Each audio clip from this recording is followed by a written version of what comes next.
আসসালামু আলাইকুম প্রিয় বন্ধুরা, আজকে আমরা যাচ্ছি 400 বছরের ঐতিহ্যবাহী বটগাছতলায়।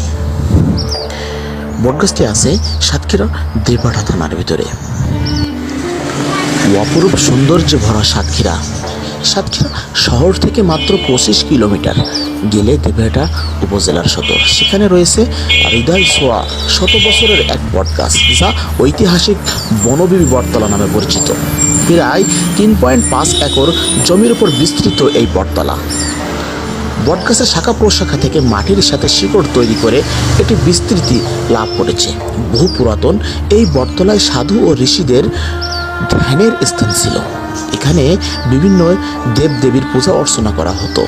হিন্দু সম্প্রদায়ের বিভিন্ন অনুষ্ঠান পালিত হতো। কথিত আছে, কারো মনের মনোকামনা পূরণের জন্য এখানে এসে বনবিবির স্মরণ করলে তার মনো ইচ্ছা পূরণ হয়ে যেত।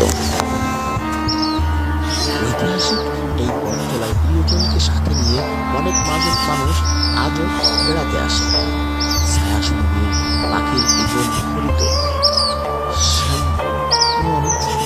নয়নাভিরাম এই স্থানটিতে অবসর দিনের কিছুটা সময় এখানে বসে থাকলে মনের সকল ক্লান্তি দূর হয়ে যায়, মনটা সতেজ হয়ে ওঠে। প্রকৃতির অপূর্ব দৃশ্য দেখতে দেখতে সময় কেটে যায়।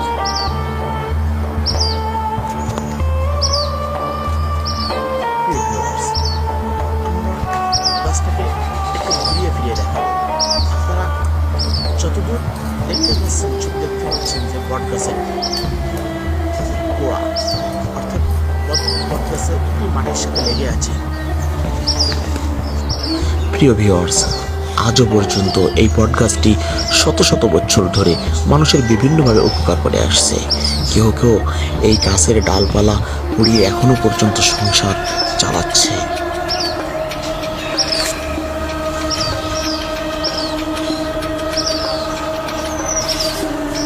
আপনিও সময় পেলে আপনার আত্মীয় স্বজন, ভাই ব্রাদার, বন্ধু বান্ধব নিয়ে ঘুরে আসতে পারেন, দেখে যেতে পারেন এই জায়গাটি। গাছটা এত বড় যে সমস্ত গাছটি চক্কর দিতে প্রায় 10 থেকে 12 মিনিট সময় লাগে। প্রিয় ভিউয়ার্স, আপনাদেরকে দেখাবো এই গাছটি। মনে হচ্ছে যে গাছটি অনেক বড়, দেখেও তাই আর বাস্তবেও তাই। দেখছেন? আর এই গাছটি একদম পুরো ছাতার মতো। এই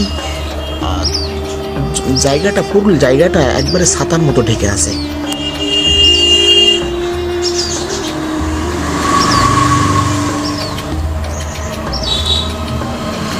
কেউ তো গাছেও উঠে যাচ্ছে ছবি ওঠানোর জন্য।